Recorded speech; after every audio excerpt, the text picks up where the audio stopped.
I have already commented on the terrible attack in Munich this afternoon. I emphasize every sentence. Action must be taken decisively. The investigations are also ongoing at full speed. I do not want to preempt the results, but our thoughts are with the victims and their families. Some of the victims were very, very seriously injured. I would also like to comment on the world political events that have occurred in the past 24 hours. President Trump has initiated talks with President Putin about ending the Russian war of aggression against Ukraine. Almost simultaneously, the American Secretary of Defense suggested territorial concessions to Ukraine.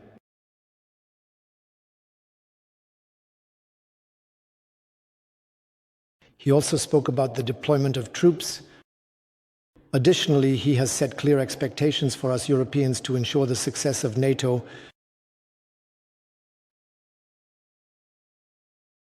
"75 years of peacekeeping in the North Atlantic region into the future." This does not come as a surprise to us, and yet these events and proposals require a clear, swift, and decisive positioning from Europe. Not sometime later, but now. I would like to preface one thing. That President Trump and the Russian president spoke directly with each other yesterday is correct. I too have repeatedly held talks with the Russian president in the past. It is important to convey to him our expectations for a just peace in Ukraine and a return to the European peace order, a peace order in which borders are not shifted by force. I am in agreement with the American president as well. The Russian war against Ukraine must end as quickly as possible. The dying and the bloodshed must come to an end. We know that no one longs for peace more than Ukraine. But at the same time, it is completely clear that a victory for Russia or a collapse of Ukraine will not create peace, quite the opposite. This would endanger peace and stability in Europe, far beyond Ukraine. Therefore, we must confidently represent our interests in the upcoming negotiations together with our partners. Engaged because they concern us directly and immediately. We Europeans are the ones who support Ukraine the most, and for as long as it is necessary, and even beyond a possible peace agreement. Nothing about Ukraine without the Ukrainians, and nothing about Europe without the Europeans. That stands. We are united on this with all our friends and partners in Europe. To be clear, peace must be sustainable in the long term. It must secure Ukraine's sovereignty. Therefore, a dictated peace will never find our support. We will also not engage in any solution that leads to a decoupling of European and American security. Only one would benefit from that, President Putin. One thing is absolutely clear to me. Any negotiated solution must enable Ukraine to have armed forces in the future that can repel any renewed Russian attack. This involves a significant challenge financially, materially, and logistically. This would exceed Ukraine's financial capabilities for the foreseeable future.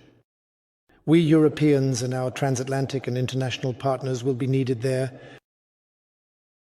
Close coordination within Europe is as important these days as it has rarely been before. I have already spoken with the Polish president this afternoon. Further talks are planned, also on the sidelines of the Munich Security Conference. Besides the question of how a just peace can be achieved in Ukraine, it is ultimately also about fundamental questions of Europe's security and the future of the transatlantic alliance. For me, as the German Chancellor, one thing is very clear. We must do everything in our power to ensure that war never again prevails in Germany. I know these are unusual and certainly also unsettling words for many coming from the mouth of the Chancellor. But in this situation, this statement is part of the truth. Because these days it is about war and peace in Europe. For more than 7 decades, we have lived in peace. That is an invaluable blessing. With NATO, we have forged the strongest defense alliance that has ever existed in our history. We want to maintain this strong alliance. The American president has also clearly emphasized his willingness to do so, and for that I am grateful. At the same time, the Americans are right when they expect us Europeans to contribute more to the strength of the alliance and thus to the security of Europe. This is in our own fundamental interest because without security, everything else is nothing. For this reason, 3 years ago in my Zeitenwende speech in the Bundestag, I announced that Germany would significantly invest more in its own security and the security of the transatlantic alliance in the future. We have done that with a special fund of 100 billion euros for the Bundeswehr, with a clear realignment of our armed forces towards national and alliance defense, with reassurance measures for our allies such as the deployment of a brigade in Lithuania. All of this remains correct. All of this serves to deter Russia from attacking us in Europe. At the same time, it was always clear that the special fund of 100 billion euros for the Bundeswehr can only be a first step to address the most pressing deficits that have accumulated in the Bundeswehr since reunification. For Europe to be and remain an ally on equal footing with the USA, we must achieve significantly more. For our security, so that we can continue to live in peace, how much more we need to spend on our defense must be derived from what capabilities we need to protect Germany and NATO from any possible attack. It is completely undeniable that our defense must continue to grow significantly. Just to maintain the NATO 2% target, we will need an additional 30 billion from the Bundeswehr starting in 2028. Every additional percent that we spend on our defense corresponds to another 43 billion euros as of now. More.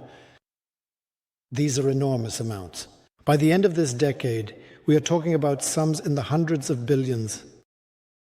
Anyone who claims that such sums can be saved by cutting 2 billion here and $500 million there from the current budget is misleading the citizens, throwing sand in their eyes. Worse still, they are avoiding the most important future question of all, namely, the question of whether we will continue to live in peace or not. Due to the events of the last 24 hours and the statements from the American government, the answer to this question can no longer be postponed. We must provide it, and we must do so now. For weeks and months, I have been demanding clarity on how we can reliably finance our security. And I have made proposals on how this can be achieved. Firstly, we need a reform of the debt brake to exclude investments in our security and defense from it. I expect the other democratic parties to support this proposal. It is about the peace and security of our country. Secondly, the Bundestag should pass a resolution as soon as possible, declaring the war in Ukraine and its severe consequences for the security of Germany and Europe as an emergency, in the sense of Article 115, Paragraph 2 of the Basic Law. This ensures that our support for Ukraine, which is more important today than ever, no longer comes at the expense of other tasks that our state has to fulfill for its own citizens. Thirdly, we will advance the discussion within the European Union on how we can truly achieve investments in our defense and the development of a strong European defense industry. It is important that we quickly achieve effective results. As a member of the Bundeswehr, I swore an oath to avert harm from the German people. On the 24th February 2022, I made profound decisions to respond forcefully to the turning point that Russia's war of aggression represented. Today, we are once again at such a point. Today, we must face reality. This is what the actions and announcements of the US government mean for Ukraine, for Europe, and for the world. Not taking action would mean jeopardizing the security of our country and our continent. And I will not allow that. In this critical phase for our country,